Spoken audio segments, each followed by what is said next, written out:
우리가 지금 성령 연사를 공부를 하면서 제가 먼저 다루었어야 되는 그 주제가 있었는데, 그거는 다음에 일단 확인하겠습니다. 지금 무디 칼리지 혹시 여러분 아시죠? 시카고에 있는 무디 칼리지가 세계적으로도 유명한 신학교고, 그 다음에 거기 설립자는 무디 목사님도 뭐 미국 역사적으로도 드러날 수 있는 그런 훌륭한 목사님이십니다. 이 무디 목사님이 자기 인생, 그러니까 그 신앙 여정에 있어서 가장 특기할 만한 뭐 something 그런 게 있었냐고 이제 이렇게 인터뷰하면서 질문한 그 내용이 있었는데, 자기는 이 사건이 있기 전과 있기 후가 많이 참 달랐대요. 나는 이 사건이 있기 전에도 여전히 나름대로 신실하고 충성된 하나님의 종이었고, 그리고 좋은 성경 교사였다. 그리고 이야기하면서 이 사건 이후에도 나는 여전히 충실하고 신실한 주의 종 역할을 잘 감당을 했다 그랬는데, 이 사건이 뭐냐 그러니까 이게 이제 성령 세례라고 이야기를 했습니다. 성령 세례를 받기 전과 받고 난 이후가 자기 라이프가 너무 많이 달라졌다고 그렇게 간증을 했습니다. 그래서 전과 후가 어떻게 달라졌냐 그 질문에 자기는, 그러니까 남들도 그런 평가를, 무디 목사님 평가할 때 그런 이야기를 많이 합니다. 그는 성령 세례 전과 후가 그러니까 사역 자체나 좋은 목사로서의, 좋은 성경 교사로서의 그런 건 다 훌륭한 수행을 했지만, 그때와 달라진 건 외부에서 보기에는 그는 열정이 달라졌다고 그렇게 이야기했습니다. 그 과거의 열정과 성령 세례, 불세례 이후의 열정은 완전히 자기를 180도로 바꿔놨다고 그렇게 고백을 했어요. 그리고 언제나 사역 현장에서는 뭐랄까 좀 조용한 바람, 선선한 바람 정도였는데, 성령 세례 이후에는 늘 불과 같은 바람이 불었다라고 그렇게 고백을 해서, 그 무디 목사님은 이 성령 세례에 대해서 굉장히 강조를 많이 한 분입니다. 그래서 자기가 성령 세례는 자기 그 사역뿐만 아니라 일상 라이프도 많은 변화를 줬다. 그래서 어떤 의미에서는 완전히 다른 사람이 되었다라고 그렇게 고백을 했어요. 성령 세례를 우리가 다루지 못했던 것은, 이제 성령 세례에서 여러 가지 논의가 있습니다. 조금 다른 각도도 있고, 요거는 이제 우리가 다음에 예수님께서 이거를 어떻게 말씀하시는 걸 다음 주에 제가 좀 다루기를 할 겁니다. 근데 이걸 이제 필요한 이유를 제가 언급한 이유는, 이 성령의 이제 9개 은사들은 주로 성령 세례 이후에 나타나는 현상들이 많습니다. 그러니까 성령 세례 전과 성령 세례 후가 어떻게 다르냐. 성령 세례가 우리가 일반적으로 내가 성령을 받았다, 보혜사 성령님이 내한테 오셨다, 성령을 리시브 했다는 의미하고, 성령 세례는 그 개념이 다른 겁니다. 그 부분을 이해하시면은 성령 세례를 우리가 받으면서 동시에 성령의 은사들이 액티베이트 되는 경우가 아주 흔하고 흔히 그렇게 일어나는 현상을 우리가 볼 수가 있습니다. 성경은 중요한 것은, 우리가 성경 공부할 때 매우 중요한 사실 하나는, 성경의 어떤 특정 단어의, 그러니까 그 컨셉을 중요시 여기는 것보다는 그 특정 컨셉에서 나타나는 현상에 좀 더 성경을 많이 포커스를 합니다. 그러니까 우리가 지금 지난주에 다루던 사랑이 무엇인가라는 것을 단어가 주는 어떤 의미, 그걸 따지면 사랑이 뭘까요? 뭐 이런저런 해석을 할 수가 있습니다. 그래서 그것은 다른 측면에서 좀 이해를 한다면 좀 철학적 의미라 할까? 그런 의미가 있죠. 사랑이 무엇인가 그걸 규정을 할 때 그 개념을 뭐라고 이야기해야 되느냐. 이거는 좀 감정적인 요소가 많기 때문에 어떤 학문적 요소라기보다는 약간 철학적인 그런 정의가 필요한 부분인데, 성경은 거기 이제 포커스하지 않고 그것의 영향력에 대해 강조를 한다는 거예요. 뭐 예를 들면은 부활이라는 게 무엇이냐 이러면 부활이라는 게 죽었다 해서 사람이 살아나는 거, 뭐 예수님이 부활하신 거, 우리 이렇게 정의를 할 수 있지만 성경은 부활이라는 그 단어 정의보다는 부활이 갖고 있는 영향력, 거의 훨씬 집중을 한다는 것을 좀 이해하시면은 성경 전체를 이해하는 데 도움이 됩니다.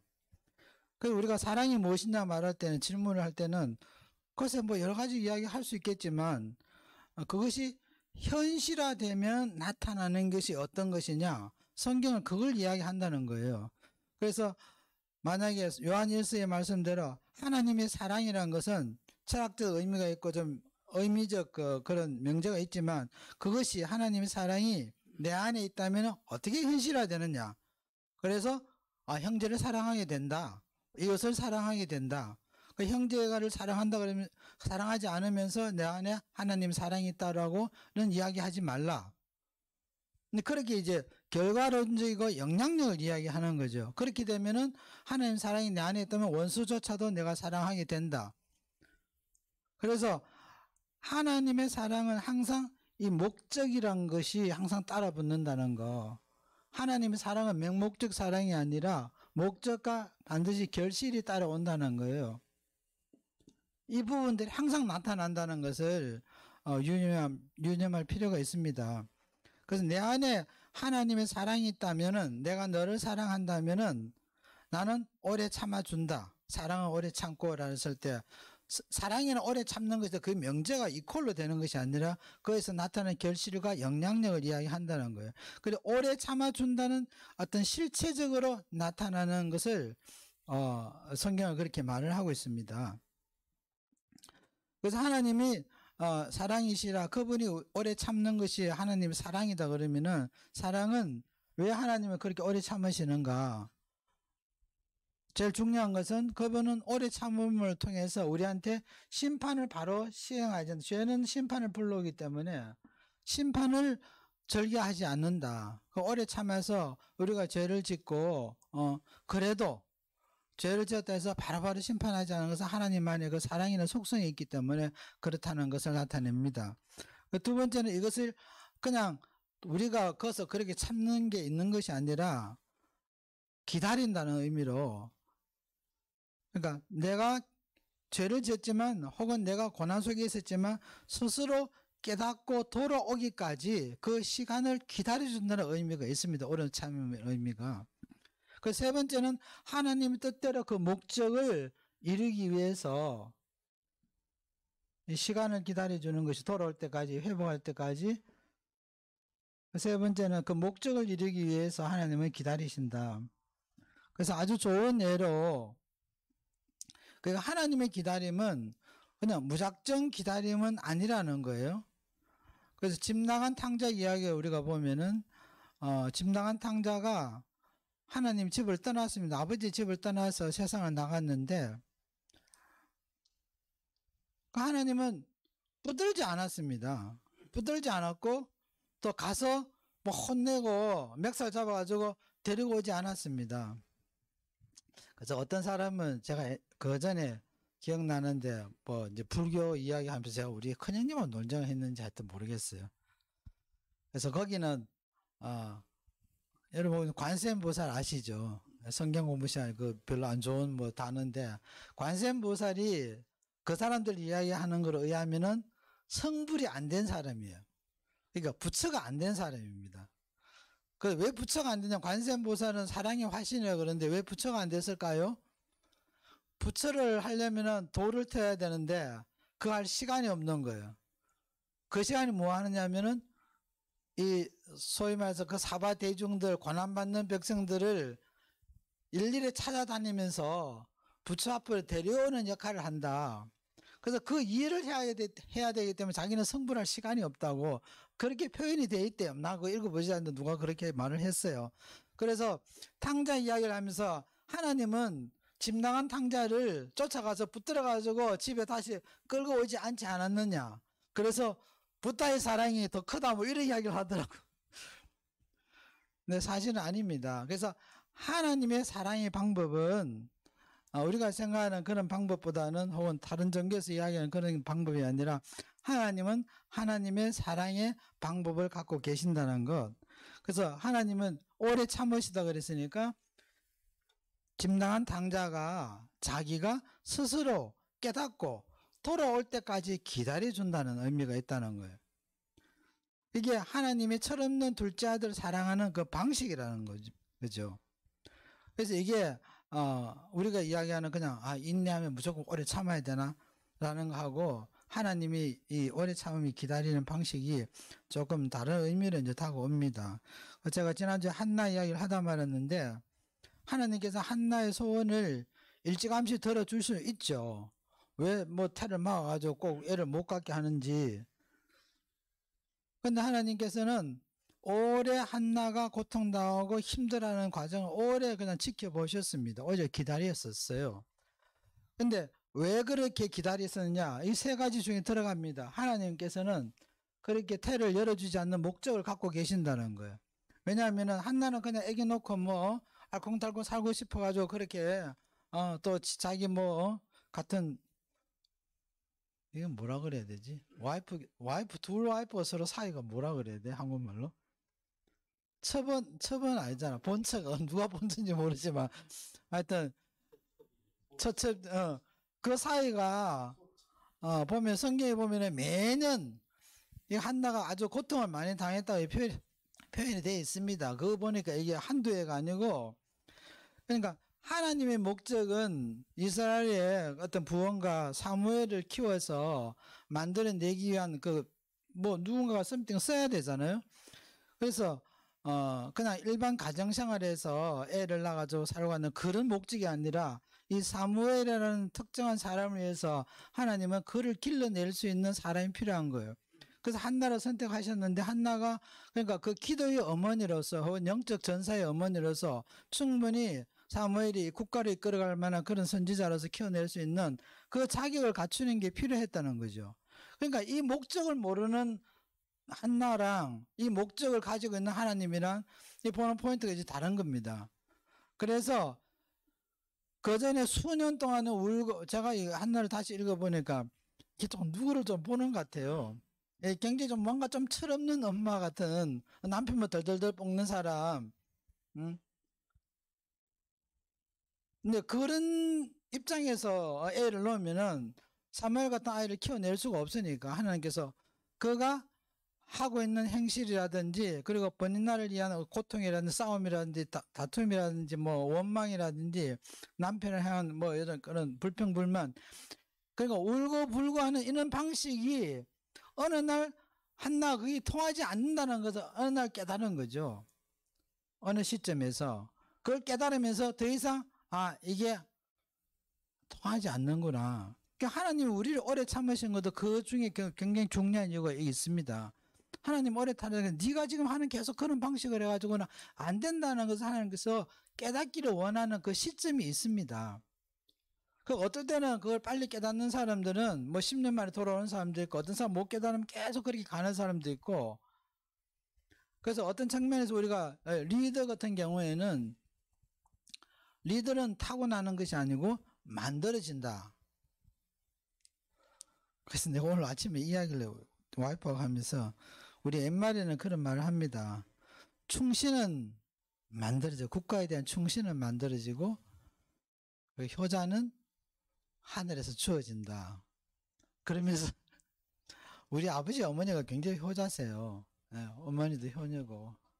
근데 우리 육남매를 가보는 게 별로 효자지도 못하고 효녀도 아닌 것 같아.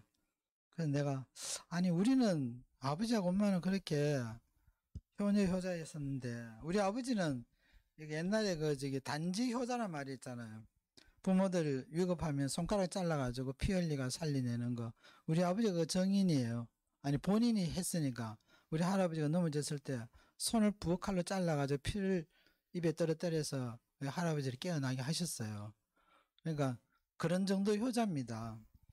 근데 우리 육남매는 왜 효자가 없냐고 내가 우리 에리매 엄마한테 또 아침에 좀 투덜댔더니 사무엘이 그렇게 훌륭한 선지자였지만 아들 둘이가 깽판친 거 보면은 꼭 그런 거 아닌 것 같으니까 너무 좌절하지 말라 뭐 나한테 그렇게 이야기 하더라고요. 그래서 하나님의 오래 참음은 어떤 면에서 우리가 인간이 오래 참는 것은 좀 약간 미련한 구석이 있지만 하나님은 지혜로우시기 때문에 하나님의 오래 참음을 우리가 배워야 된다는 거, 그거를 지금 바울이 우리한테 가르치고 있습니다.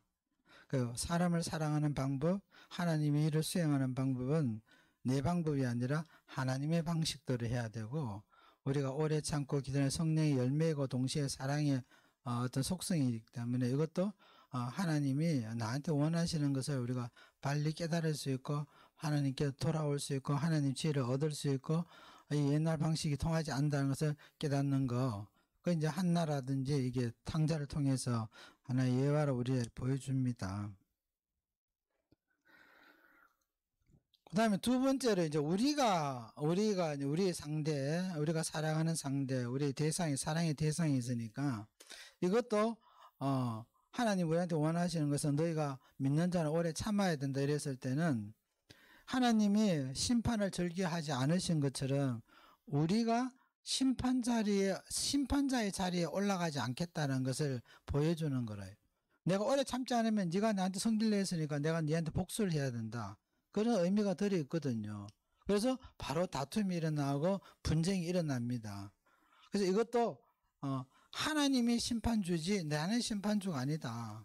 그러니까 내가 분노가 빠르고 분쟁이 일어나는 내 안에 속에 있는 것이 드러나서 네하고 분쟁이 붙으면은 결국은 나는 옳고 너는 나쁘다. 나는 의인이고 너는 죄인이다. 이쪽으로 흘러가기 때문에 그것을 해서는 안 된다는 거죠. 그래서 내가 심판주의 자리에 가지 않겠다는 거. 이게 믿는 자의 오래 참음의 특징 중에 하나라는 겁니다. 이것도 그 다음에는 상대가 언제까지 그렇게까지 언제나 뭐 나쁜 짓을 할까 돌아올 수 있는 그 가능성을 오픈해 놓는다는 거. 같은 죄인의 입장에서 내가 너를 정죄하지 않겠다는 거. 그것이 믿는 자의 오래 참음이다라는 것을 이해를 하시면 됩니다.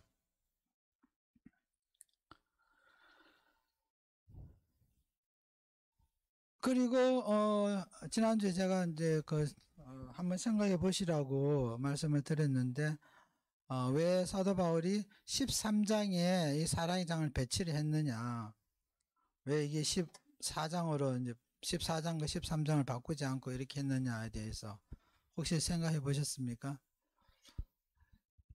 저는 이걸 생각해 볼 때 어떤 생각이 들었냐면은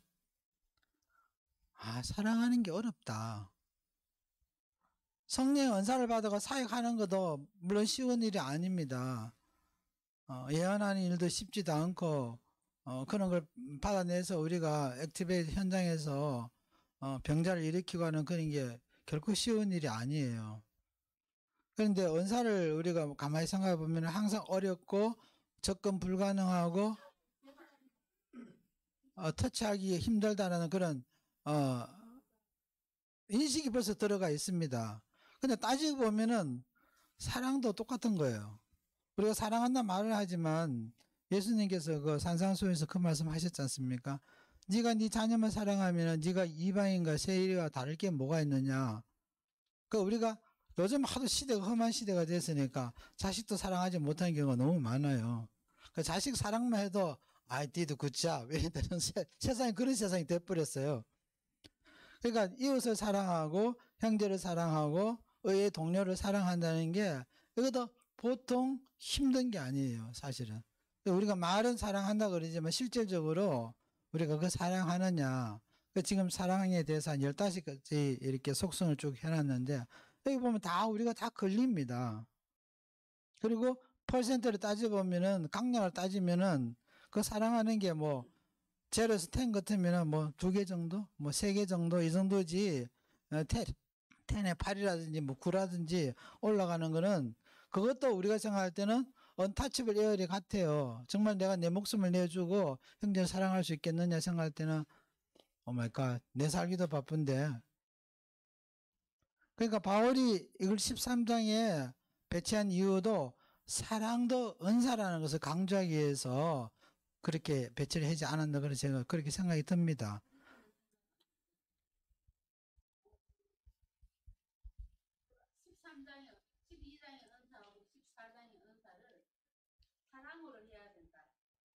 Right.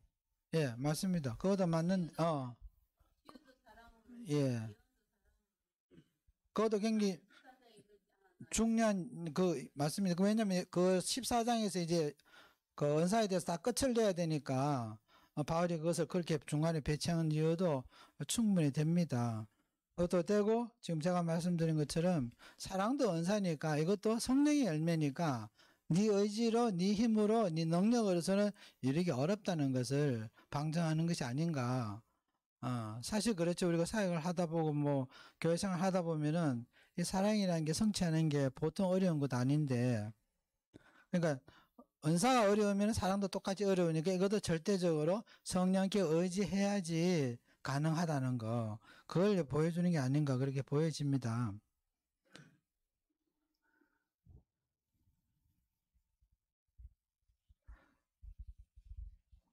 자, 13장 10절에 로마서 13장 10절에 한번 가겠습니다. 이게 고린도전서에나 13장에 나오는 전체 그 속성에 대해서는 한 15가지가 나오죠. 처음이 오래 참고, 그 다음 사랑을 온유하며 투기하는 자가 되지 않고 자랑하지 아니하며 쭉 보면은 마지막에 모든 것을 견디느니라까지가 15개로 나옵니다. 근데 로마서에서 이걸 약간 함축적으로 이 그림을 그려놨습니다. 13장 10절에 같이 한번 읽어볼게요. 사랑은 예. 여기서 이제 몇 번째입니까? 교만하지 행하지 않고 무례히 행치 않고 자기의 유익을 구하지 않는 것들이 전부 여기 지금 들어갑니다. 이웃에게 악을 행하지 않는 거. 10번째 불의를 기뻐하지 않는다는 것도 같이 들어가죠. 예.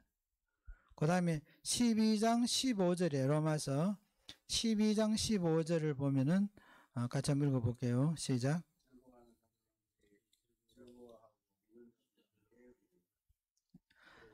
이게 이제 바울이 강조하는 것은 내가 즐거워하는 자들에게 함께 즐거워할 수 있겠나. 저는 이제 뭐 지금 이야기할 상대가 없으니까 우리 에림 엄마가 이야기를 자주 하거든요. 그래서 사촌이 노는 사람이 배가 아픕니까? 그러니까 앱슬러드 이러더라고. 자기는 사촌이 노는 사람이 배가 좀 아플 수 있대. 근데 이게 한국만 그런 속담이 있는 것이 아니라 전 세계적으로 다 있더라고, 이 속담이요. 찾아보니까. 그 남이 잘 되면은 뭔가 이제 배가 아픈 거예요.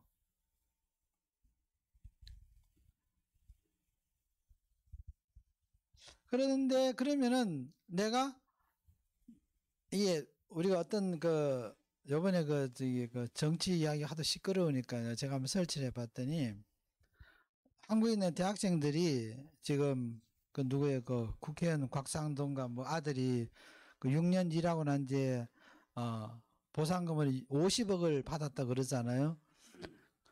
아니 6년 일했는데 대리 정도 위치로서 6년을 일했는데 50억을 부상으로 받았으니까 어마어마한 돈입니다.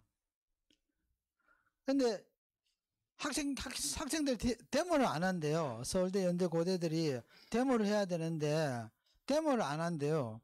그러면서 아니 조국 옛날 뭐죠? 무슨 장관이죠? 조국 장관이 딸이 아버지 아빠 찬스를 이용해서 그렇게 좀 사용했다 그래가지고 대학교에서 데모를 난리 났거든요. 데모 많이 했어요. 그러니까 말을 하는 사람들이 왜 그때는 50억하고 비교하면은 걔는 5억도 받은 것도 없는데 그렇게 데모가 난리쳐가지고 공격을 해놔놓고 얘는 50억이나 받았는데도 잠잠하냐 그랬더니 누가 그걸 평가를 했는데 비슷한 수준에서 누가 나보다 좀 잘하면 배가 아픈 거예요. 아예 나보다 너무 잘 살면은 저 사람 원래 저래 잘 살구나. 내 사촌이 너무 잘 살아요. 나랑 비교해보면은. 그러니까 그가 좀 더 잘 산다 해가지고 나하고는 상관없는 게 되는 거예요. 그런데 비슷한 수준에 살다가 갑자기 논을 사가지고 어디 가서 뭐 롯데를 터뜨려가 논을 샀다. 그러면 이게 이제 배가 아픈 거예요. 그러니까 비슷한 수준에서는 조국이 딸하고는 비슷한 수준에서 접근 가능하고 경쟁할 수 있는 대상이 되는데 50억을 받는 사람을 봐서는 이 너무 불가능한 접근이 되니까 아예 대모할 생각을 못한다. 누가 그걸 평가를 그렇게 하더라고요. 근데 그 이유가 좀 맞는 것 같아요. 그러니까 우리가 사촌에 논을 사면은 밭을 사면 배가 아프다는 의미는 뭔가 나랑 자꾸 컴페어를 하고 컴피티션을 느끼는 경쟁을 느끼는 그 상대가 그렇게 하면은 이게 속이 안 편하다는 거. 그래서 그게 속이 편할 수 있는 게 사랑의 힘이라는 거죠. 그 사촌이 논을 사면은 우리가 그리스도의 사랑으로 사랑을 받았다 그러면은 근데 그래서는 안 된다는 거예요. 그래서 즐거워하는 자들과 그 사람이 부자가 됐으니 참 좋아 같이 축하해 줘야지. 이 마음이 안 생기는 거 내가 하는 사랑이 없다는 의미와 같다는 거예요. 우는 자, 고통당하는 자, 아이고 그렇게 말 안 들으니까 그렇게 당해도 싸지 이런 말을 하지 않고 어떡하냐 가서 위로해주고 함께 그 슬픔을 공유해주고 하는 거.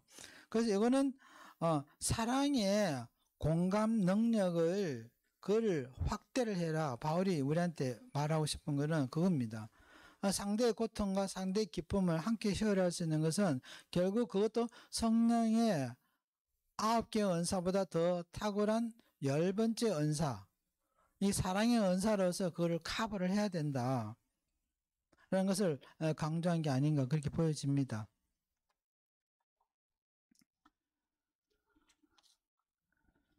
그 다음에 이제 뭐 사랑은 온유하고 여러 가지 쭉 있는데 그거는 다음 기회가 있으면 좀 다루기를 하고요. 시간이 조금 남아서 제가 조금 한 5분 정도 더 하고 이제 끝을 내겠습니다.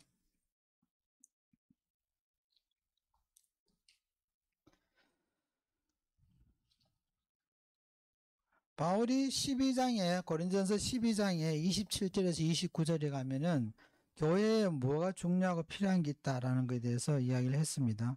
같이 한번 가볼게요.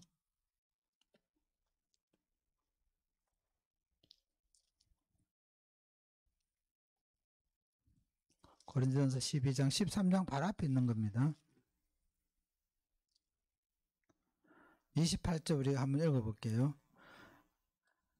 하나님이 교회 중에 몇을 세우셨으니 첫째는 사도요, 둘째는 선지자요, 셋째는 교사요, 그 다음은 능력이요, 그 다음은 병 고치는 은사요, 원사와 서로 돕는 것과 다스리는 것과 각종 방언을 하는 것이라.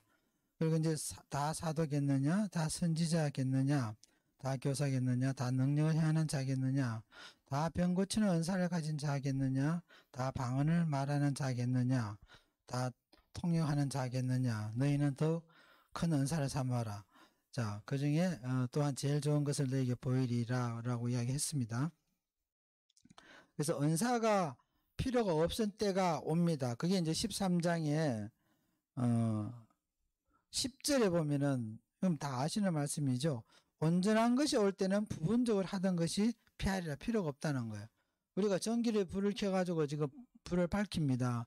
근데 햇빛이 직접 비치면 전기가 아무 소용이 없는 거죠.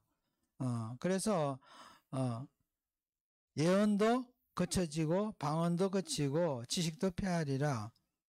부분적으로 우리가 예언을 하기 때문에 진짜 예언이 필요 없는 시대, 예수님이 직접 다스리는 시대가 오면 예언이 아무 소용이 없죠. 그래 이거는 이제 교회의 그 종말, 교회가 끝나는 교회 시대의 끝을 이야기합니다.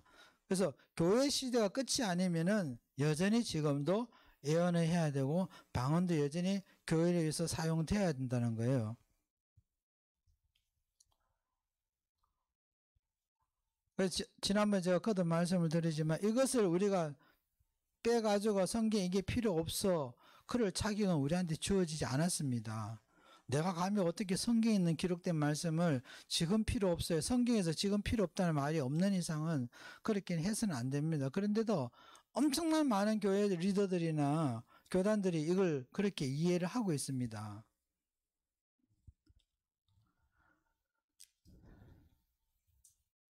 바울이 지금 13장, 14장, 12장에 하고 싶은 이야기가 제가 보기에는 이거 계속 읽어보니까 참 하고 싶은 이야기가 참 많아요.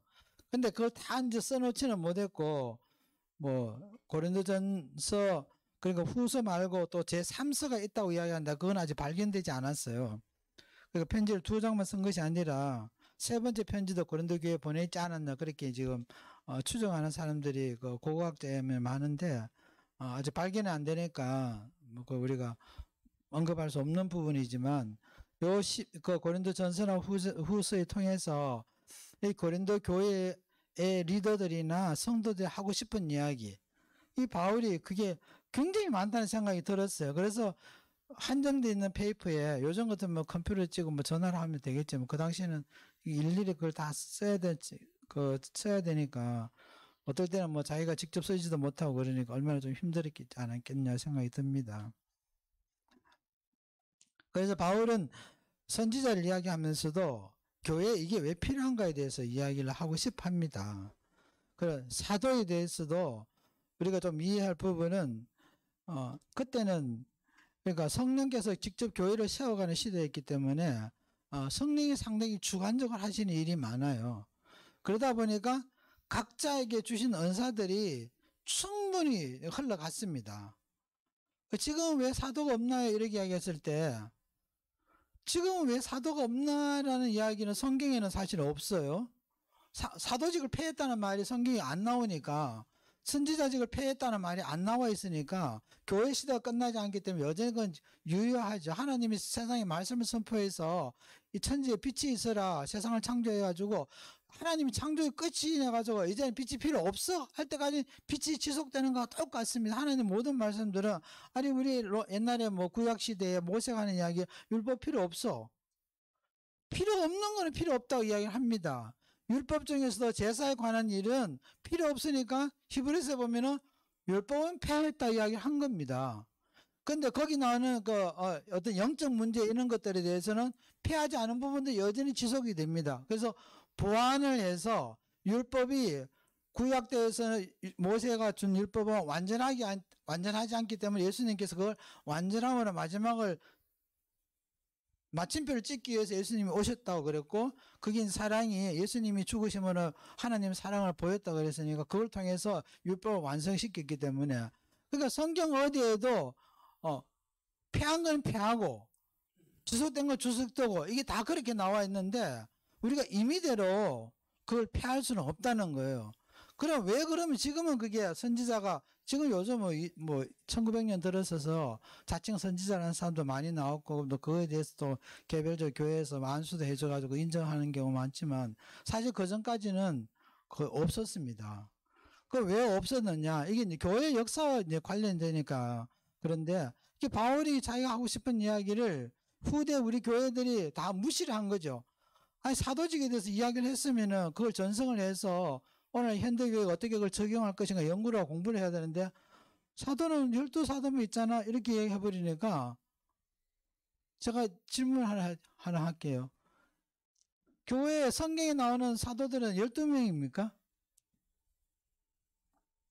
그렇게 믿으세요?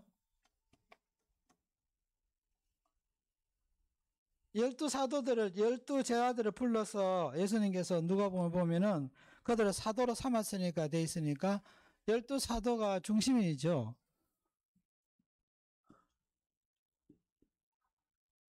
자, 12사도만 있습니까? 성경에는?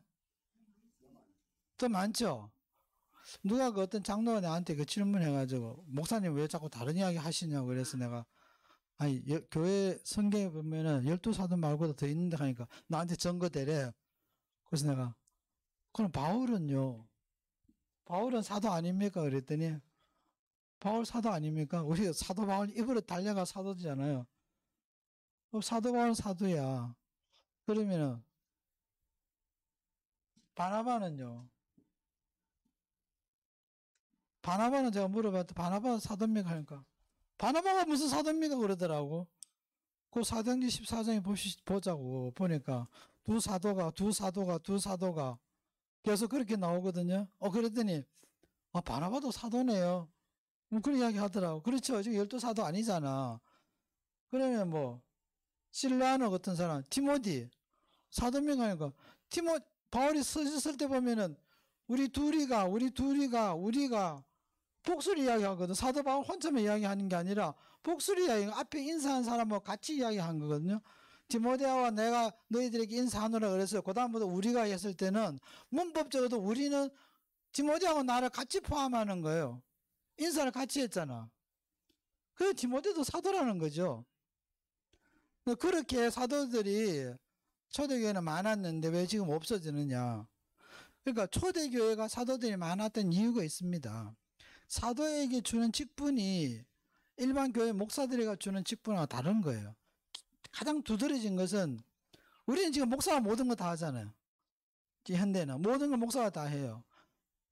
그래서 목사는 하나님께 준 거는 너는 양들만 좀 키워라. 양들이 좋은 꼴을 먹을 때 어디 가면 풀들이 좀 좋고 어디 가면 좀 맑은 물이 있는지 진송이 오는지 안 오는지 그럼 지켜주는 역할을 목사한테 맡긴 겁니다. 근데 그러면 나머지 일들은 나머지는 나눠서 하라고 이야기한 거죠. 사도가 하는 일은 사실은 교회를 개척하는 일입니다. 가장 먼저 하는 일은 외방에 나가서 아무도 예수 안 믿는 데 가서 선교하고 그 다음에 거기서 교회를 세우는 것이 사도들이 준 직분이었어요. 사도는 그걸 하라는 거예요. 목사가 그걸 다 못한다는 거예요. 양들 다루기도 바쁘고 양들도 뭐 맨날 밖으로 빠져나가면 늑대가 오면 잡아줘야 되죠. 그걸 한꺼번에 하다 보니까 이제 교회가 이상하게 흘러가 버리는데 바울이 지금 은사를 이야기하면서 그 이야기를 합니다. 이것도 전부 다 은사로서 주어진다는 거예요. 나는 그런 걸 잘 못해요 하면 그게 자기 은사가 아닙니다. 요번에 우리 선교 지원하는 우리 김성무 목사 요번에 지금 필리핀에 들어갔는데 사연이 너무 구구절절해가지고 너무 마음이 아프더라고요. 왜냐하면 애들 일단 안 들어가려고 그러는데요. 필리핀 가기 싫다고 지금 애가 셋인데 딱 나자빠지는 거예요. 근데 또 아버지가 연세가 80이 넘었는데 중환자실에 들어가신 거예요. 그래서 닥터 이야기는 오늘일지 내일일지 몰라. 그러니까 딸이 필리핀을 가면 그게 끝이에요. 그래서 어떻게 할 것인가. 그러니까 참 괴롭죠. 아버지가 이 땅에 있을 때 마지막을 볼 수도 있는데 자기가 선교 간다고 가버리면은 아버지가 그냥 바이바이 해야 되는 거예요. 그래서 자기가 칠판에 아버지가 말을 잘 못하니까 칠판에 썼대요. 아빠 오늘 눈을 감으시면 예수님 보는 거 믿어 이렇게 썼더라고요. 제 카톡에도 와 있어요. 그게. 그랬더니 아빠가 또 밑에 그 답을 썼어. 그럼 믿지. 썼고 그 다음에 또 아빠 예수님이 아빠 사랑하는 거 알죠? 이거 그럼 믿지. 예수님 나 사랑해. 그 구원에 대해서 항상 좀 걱정이 있어서 자기 아버지에 대해서. 그런 상황에서 아버지를 놔두고 필리핀을 갔더라고요. 내가 생각하면서 야 이렇게 예수 믿는 사람도 있다. 우리가 선교하는 걸 정말 우습게 생각해서는 안 된다. 아버지하고 이 세상에서 마지막 장면이 되는 그 순간에 버려두고 현지로 가야 되는 그 딸의 심정, 그야말로 우는 자를 위해서 울어주는 그 마음들이 있어야 되지 않냐. 그러니까 이게 시대마다 또 각자 그 환경마다 이게 예수의 사랑이 나타나는 현상들이 다 다릅니다. 그리고 그런 것들을 극복하는 것은 내 힘이 아니라 정말 성령의 능력과 은사로 우리가 극복이 되는 거죠. 그냥 내 힘으로 될 수 있는 게 아니라는 것을 그래야지만 성령의 열매가 또 생긴다는 것을 바울이 강조하고 있습니다. 그 은사장에 들어와서 바울이 강조하고 싶은 게 바로 그게 결론인 것 같아요. 자, 시간이 돼서 오늘 거기까지 하겠습니다. 기도하겠습니다. 하나님 감사합니다. 오늘도 우리에게 주께서 주시는 말씀을 나누었습니다. 이 나눈 말씀 가운데서 우리가 깨달을 수 있는 것 주께서 허락해 주셔서 우리 안에 좋은 열매가 생길 수 있도록 도와주시고 언제나 성령의 열매를 구하며 성령의 도우심을 구하는 우리 삶이 되기를 소망하고 기도합니다.